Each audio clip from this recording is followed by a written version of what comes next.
দর্শক, সচিবালয়ের বৈঠকে গিয়ে দ্বন্দ্বে জড়িয়ে পড়েছেন জুলাই অভ্যুত্থানে আহত কয়েকজন। হয়েছে কথা কাটাকাটি।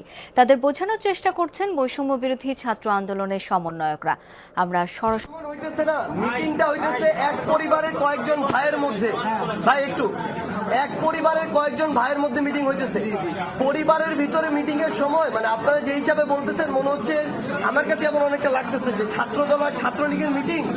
যে কেউ ক্ষমতা আছে, যদি মিডিয়া না থাকে কেউ মনে মেরে দিবে। ব্যাপারটা তো এরকম না ভাই, আমরা কথা বলি ভাইয়ের মধ্যে, পরিবারের মধ্যে মিটিং। যা চাইবেন ওইটা নিয়ে সকল উপদেষ্টার মতামত তাদের জায়গা থেকে দিবে।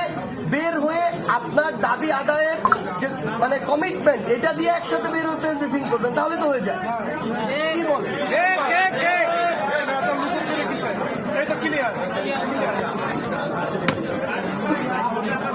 ভাই উপদেষ্টারা দাঁড়ায় আছেন, আমাদের কথা বলতে হবে না। মিডিয়ার ভাইরা আমরা এখন লিড, শুধু মিডিয়া না, আমরা আহত ছাড়া যারা আছি আমরা সবাই আপাতত লিড করি।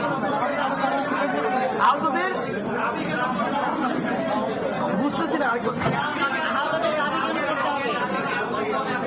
বলেন আহত ছাড়া কেউ